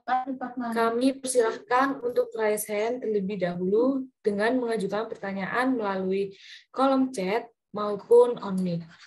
Baik, kepada Mbak Verika selaku pemandu, waktu dan layar dipersilakan. Baik, terima kasih atas kesempatannya teman-teman dari MC. Untuk sesi kali ini, sesi tanya jawab, kami kembali lagi. Untuk sesi tanya jawab, dimohon untuk mengaktifkan fitur raise hand dan fitur videonya sehingga kita dapat melihat dengan jelas siapa yang bertanya. Nah, wah, Bapak Cahyo sudah hadir. Oke, apakah sudah siap Bapak Cahyo? Wah, ini sudah ada penanya dari angkatan yang lebih tua nih. Angkatan 2019 yang sudah masa-masanya mau skripsian. Oh, sudah skripsian sih kalau saya lihat ya Bapak ya. Ini semangat ya, dari sesi tanya jawab dibuka. Ini atlet e-sport ini. Assalamualaikum Bapak, selamat pagi. Waalaikumsalam warahmatullahi wabarakatuh. Silakan Brian. Permisi Pak, mau apa ya? Ini kan buat angkatan 21 sama 22. Izin masuk karena apa? Teman-teman angkatan 2019 mengalami apa ya? Miskomunikasi atau apa ya? Bingung semuanya karena ada satu berkas itu form pengajuan konversi SKS yang KKNT itu Pak. Mungkin teman-teman panitia bisa share screen. Dari LPPM berarti, Brian? Enggak Pak, dari LPPM. Nah, ini Pak, sama slide bawahnya. Kan angkatan 2019 sendiri sisa matkul peminatan aja sih Pak. Nah, dari kami itu bingung mata kuliah yang bisa dikonversi KKN itu apa aja. Oke. Itu juga. Baik, oh ini di buku petunjuknya ya? Iya Pak, di Juknis. Oke. Minta tolong nanti di crop aja, Brian, file ini, jangan terpotong ya, dibuat aja dokumennya, disalin Mas, yang diketik ulang kayaknya. Oh iya. Diketik ulang, nanti tolong dikirim ke saya. Jadi sebagai bahan nanti diskusi dengan pimpinan di fakultas ya. Situasinya 19 sepertinya secara kebutuhan SKS tidak begitu banyak ya. Tidak begitu banyak. Tinggal berapa, Brian? Berapa ya Pak? Lupa saya Pak. Oh, lihat. Soalnya ini juga buat ini Pak, apa lampiran di proposal awal KKN. Lampiran di proposal awal. Individu atau kelompok? Ini individu Pak, karena individu. Iya, tanda tangan prodinya itu nanti sebelum pemberangkatan diusahakan sudah jadi dari dosen pembimbing lapangan saya. Kebetulan Bu Puspa dari agroteknologi. Oke. Baik. SKS saya 130 Pak. 30 berarti kurang 5 mestinya ya? Kok 5? Iya, kurang 5. Kurang berapa mata kuliah? 3 mestinya. 3 mata kuliah atau 2 mata kuliah? 2 peminatan sama PKL. 2 peminatan belum. saja ya? Iya. Buat laporan PKL belum, masih males Pak, teman-teman. Sama KKN ini berarti kan ya? Iya, sama KKN. Berarti 1 KKN sama 2 mata kuliah peminatan. Iya. Oke. Baik, prinsipnya nanti begini. Untuk mata kuliah konversi itu kalau targetnya UNIF kan 20 SKS ya, pengakuan untuk KKN tematik 20 SKS. itu sebenarnya akan rekognisinya itu akan menggugurkan kewajiban 2 mata kuliah peminatan yang belum diambil. Jadi prinsipnya bukan konversi tapi rekognisi. Ya, sehingga nanti dengan terpenuhinya mata kuliah yang di KKN tematik ini, kewajiban untuk mengambil mata kuliah peminatan itu sudah gugur. Enggak lagi harus diambil. Ya, jadi itu prinsipnya MBKM begitu. Tidak harus semuanya dikonversikan ke mata kuliah reguler kita. Tidak harus ya. Kenapa? Karena syarat konversi itu cukup berat sebenarnya. Cukup berat karena harus memiliki kesamaan sampai 80% konten. Ini kan sulit ya, apalagi di KKN. Kalau ditarik ke mata kuliah reguler prodi kan agak sulit. Sehingga skema yang nanti kita pakai adalah rekognisi aja, bukan konversi tapi rekognisi. Rekognisi ini nanti setara dengan SKS yang belum diambil. SKS yang belum diambil.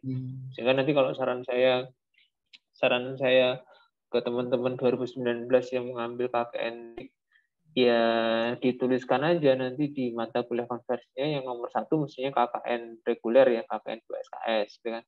Nomor 2-nya nanti mata kuliah, kalau yang biasa kita pakai sementara ini mata kuliah pengayaan. Mata kuliah pengayaan 1, 3 SKS, mata kuliah pengayaan 2, 3 SKS. Pastikan nanti SKS yang terkonversi dari KKN reguler ini, itu akumulasi SKS-nya sudah sama dengan skema kurikulum reguler.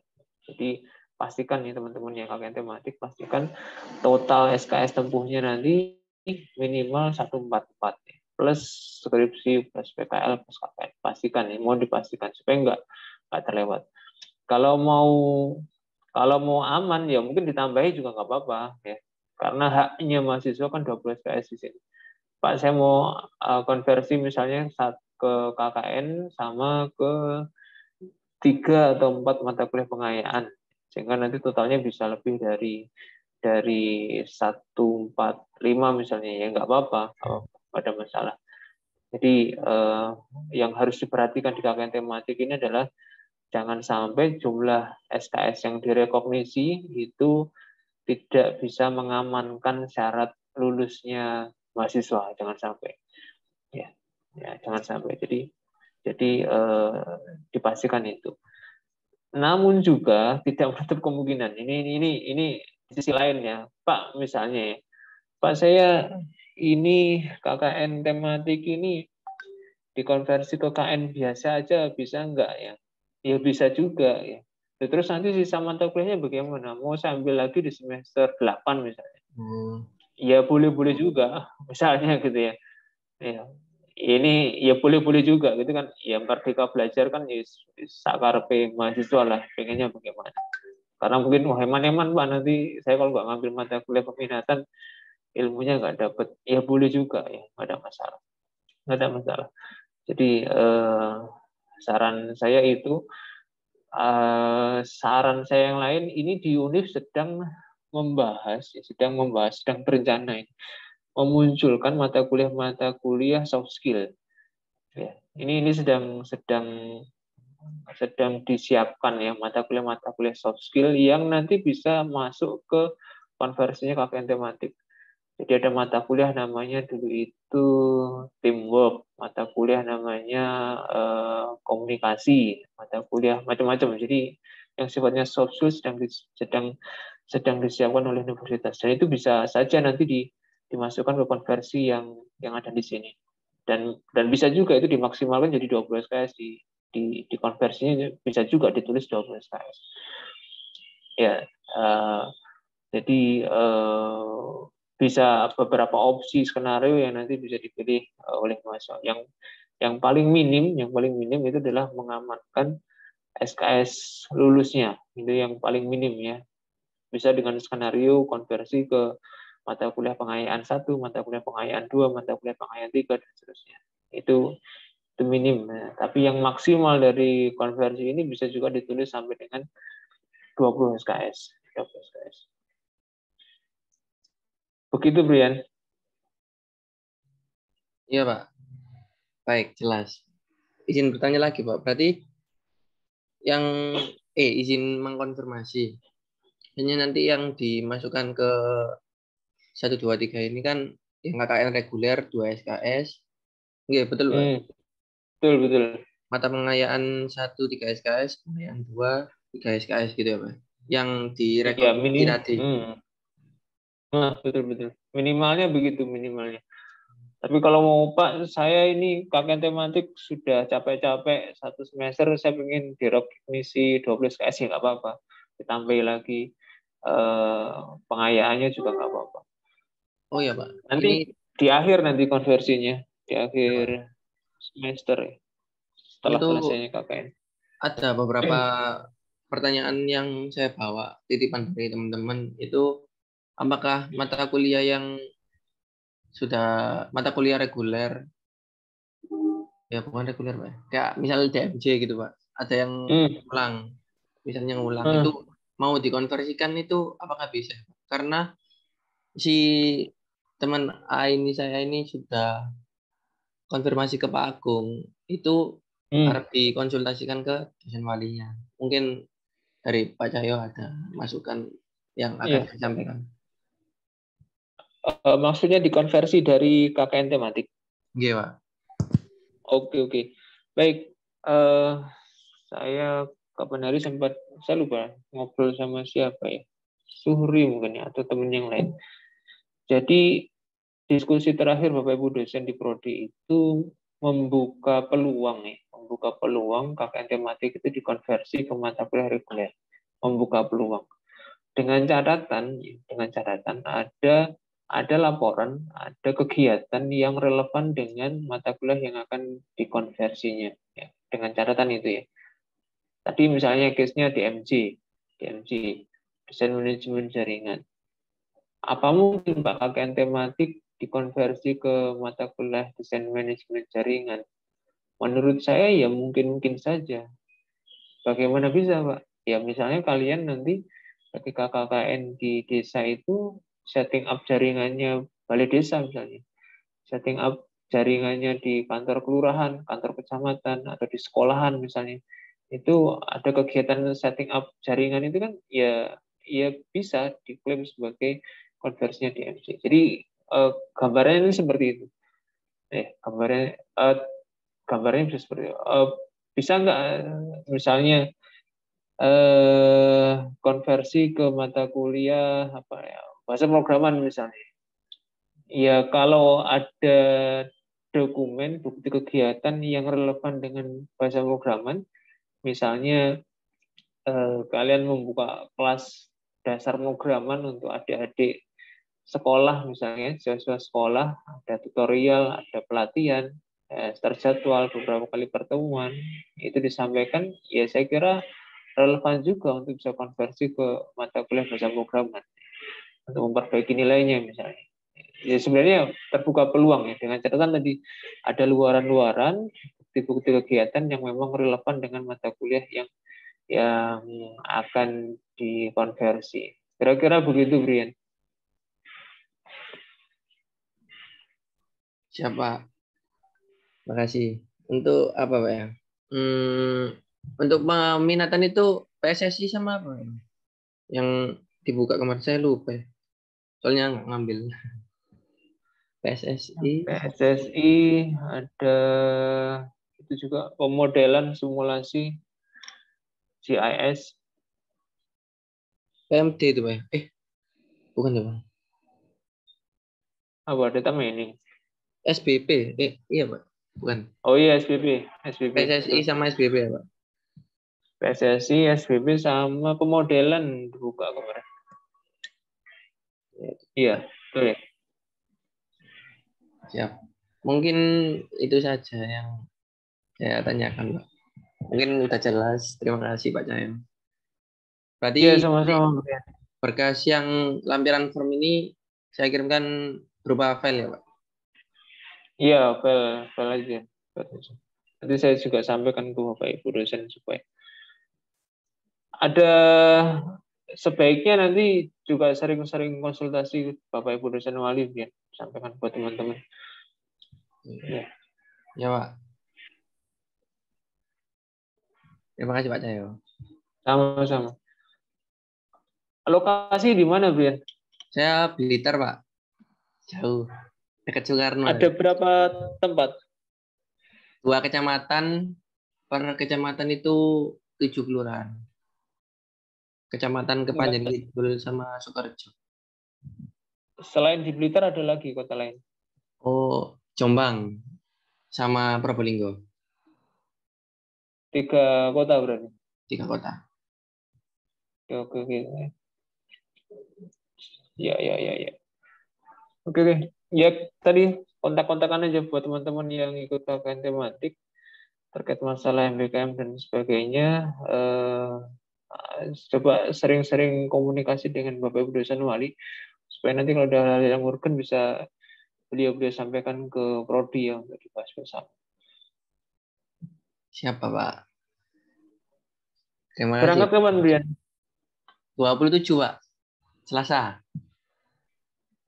Oke, Selasa ya. Terus pulangnya kapan? Desember, Pak. 26 Desember. Saya khawatir ini.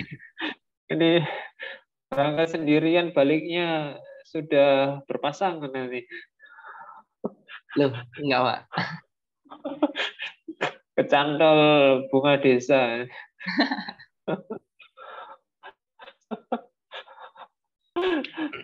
Ya. Hati-hatilah. Hati-hati. Ya, terima kasih. Sama-sama.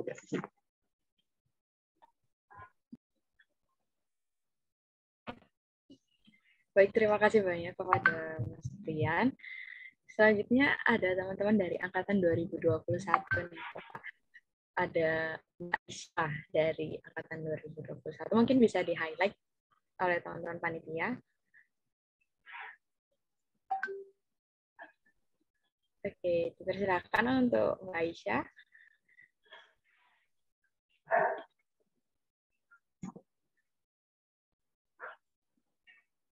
Mbak Aisyah, tapi suaranya enggak terdengar. Aisyah mau nyanyi nih kayaknya. Mau menyumbangkan suara dulu. Belum terdengar. Trouble is, mic-nya is.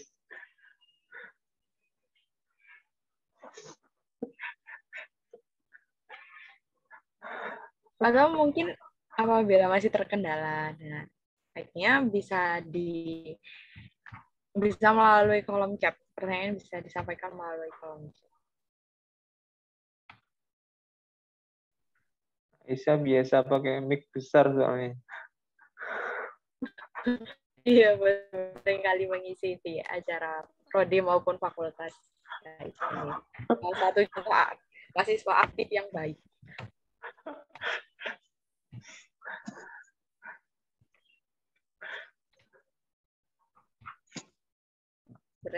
Verika, cintanya Verika. Monggo Bu, ya silakan. Ini tadi kan saya lihat di kuesionernya hanya 2021 dan 2022. Apa memang 2020 dan 2019 tidak diberi link kuesioner ya? Untuk kegiatan Open Talk hari ini kita berfokus pada teman-teman 2021 dan 2022, Bapak. Jadi seputar kegiatan mahasiswa angkatan-angkatan baru. Oh ya, boleh. Makanya tadi kok saya lihat respondennya juga tidak terlalu banyak. Oke, dari Aisyah. Dari Aisyah sudah ada pertanyaan, Bapak. Oke. Baik, pertanyaan dari Aisyah. Perubahan kurikulum ya. Baik, kurikulum yang berlaku hari ini itu kurikulum 2019-2024 ya. 2019-2024. Jadi nanti pas Aisyah lulus baru ada perubahan kurikulum. Ya, secara konten ya, secara konten. Ini Mbak Yasmin juga kirim pesan juga.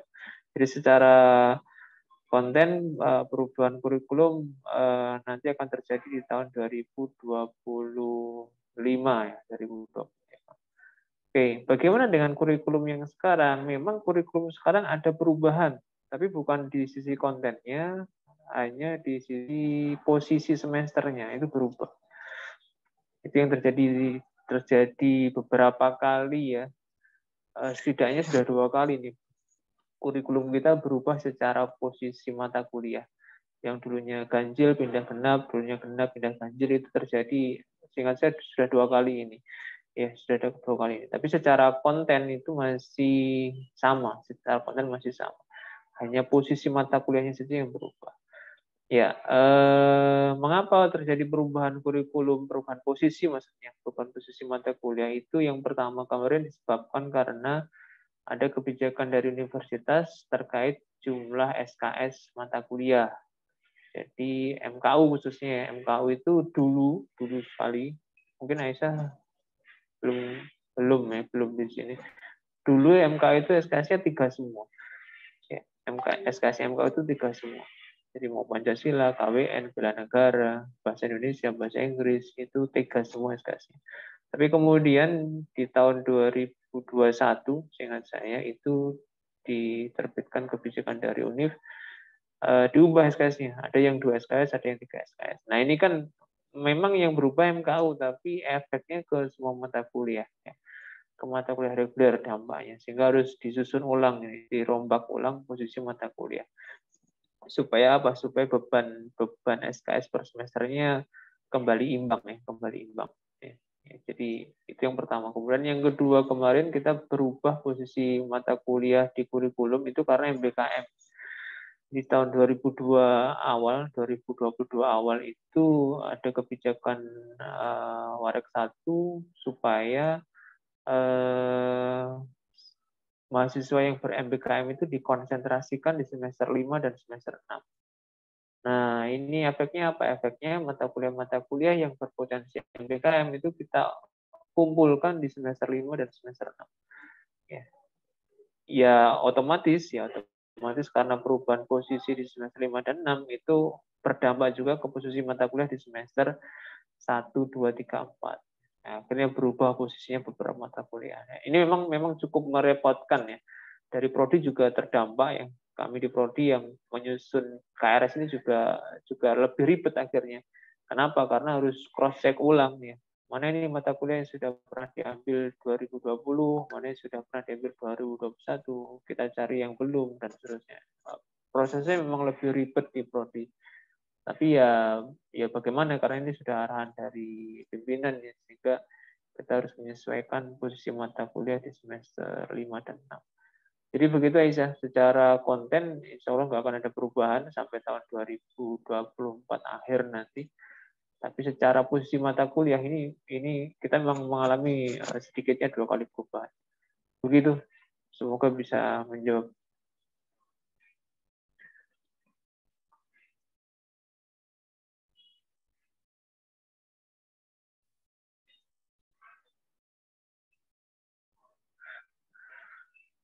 Oke. Langsung ke Mbak Yasmin atau bagaimana ini? Halo, apakah saya Bapak? Karena sedikit kurang stabil. Kita tersendat sedikit. Ya, selanjutnya ini mungkin bisa dilanjutkan pertanyaan dari Syafira Yasmin dari angkatan 2020. Izin bertanya, apabila mengikuti MBKM kemudian dikonversi ke PKL, apakah terdapat alur khusus dan membuat laporan akhir di kegiatan? Pertanyaan mengenai pelaksanaan PKL, konversi ke PKL ini Bapak, apakah terdapat atau pembuatan laporan? Ya. Oke. Dari Mbak Yasmin ya. Jadi kalau saya pribadi karena ini konversi, mestinya tidak perlu ada laporan khusus ya, karena di MBKM sudah ada laporan sendiri ya. Laporan MBKM itu sudah ada sendiri,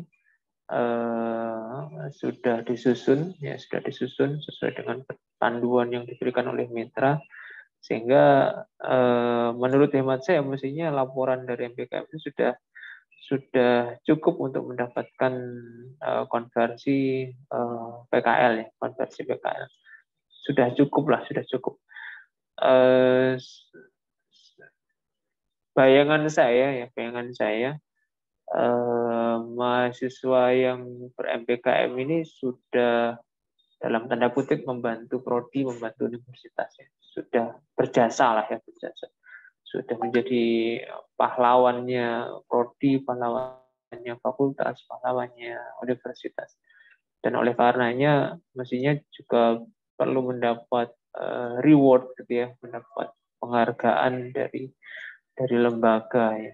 Dengan apa ya? Dengan kemudahan-kemudahan. Salah satunya yang saya anggap sebagai kemudahan itu ya konversi ini. Ketika sudah dikonversi ya dibuat mudah gitu ya, dibuat mudah. Kalau nanti harus membuat laporan PKL lagi, ngetik lagi, jilid lagi, tanda tangan lagi. Nah ini kok kayaknya ya nambah-nambahi pekerjaan gitu ya, nambah-nambahi pekerjaan. Jadi kalau sementara ini di prodi untuk konversi ke PKL ya kita belum mensyaratkan hal-hal khusus ya, hal-hal khusus.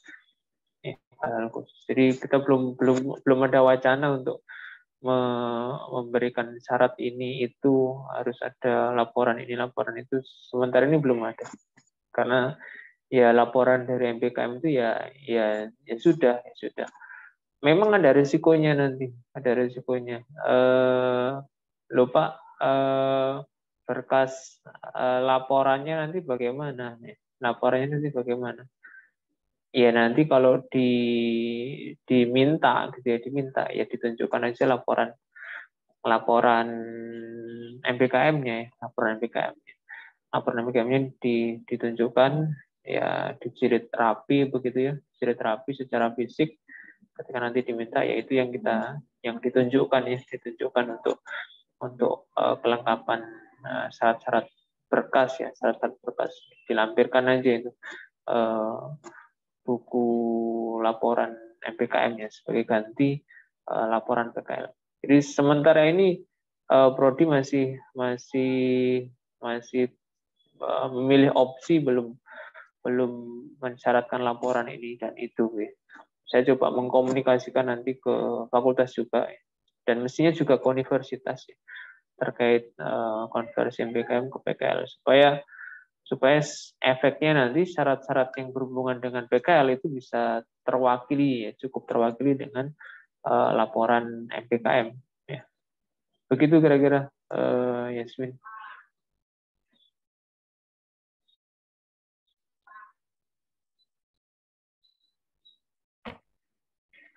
Baik, terima kasih banyak atas jawaban dari Bapak Cahyo.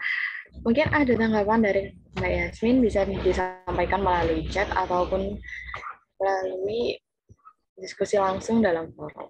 Oh, baik Bapak, terima kasih atas penjelasannya. Oke, terima kasih banyak Kak Yasmin. Baik, untuk sesi diskusi tanya jawab ini sebenarnya sudah cukup mengingat waktu yang telah dialokasikan sudah terpakai habis Bapak.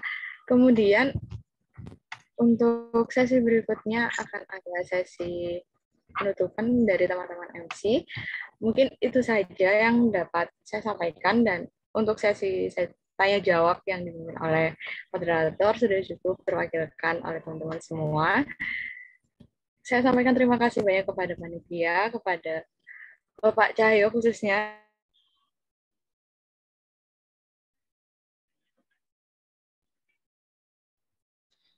Baik. Ini Mbak Verika terlempar lagi kayaknya ini. Sepertinya dari Mbak Verika ada kendala jaringan. Terima kasih kepada Mbak Verika Bayu selaku moderator dan Bapak Nur Cahyo atas jawabannya, dan kepada peserta yang telah mengajukan pertanyaan. Baik, tidak terasa kita sudah memasuki penghujung acara. Sebelum penutupan, kita akan mendokumentasikan kegiatan pada pagi hari ini untuk sesi foto bersama. Semua peserta diharapkan untuk on cam. Kepada yang bertugas dipersilahkan.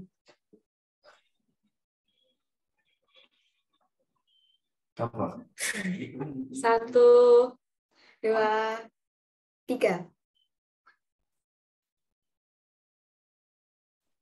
Mungkin sekali lagi. Sekali lagi. 1, 2, 3.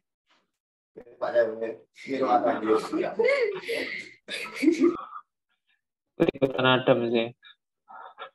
Oke, baik Pak dari teman-teman semuanya, terima kasih atas ketersediaannya untuk on cam untuk dokumentasi. Aku tahu soalnya.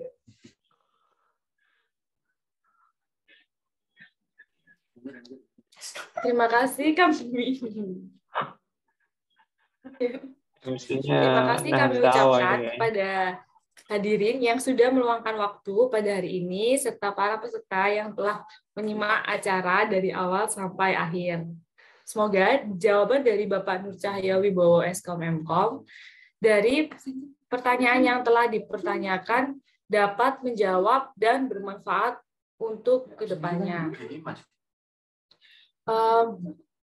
Mungkin sebelum saya menutupnya, dimohon untuk peserta mengisi absen yang akan dibagikan oleh panitia di kolom chat.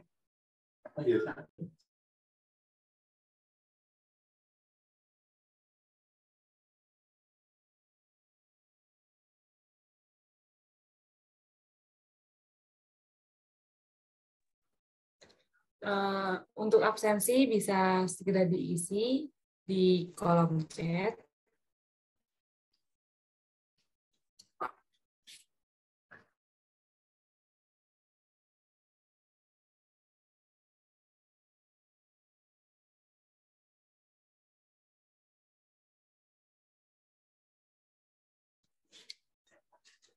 Baik, terima kasih semuanya. Saya mewakili panitia yang bertugas menyampaikan mohon maaf atas kesalahan kata dan perbuatan. Akhir kata, terima kasih dan wassalamualaikum warahmatullahi wabarakatuh. Terima kasih Pak Cahyo. Terima kasih semuanya. Sama-sama. Terima kasih teman. Terima Pak. Jangan lupa isi absen. Terima kasih, Pak. Kevin belum bicara tadi Kevin ya.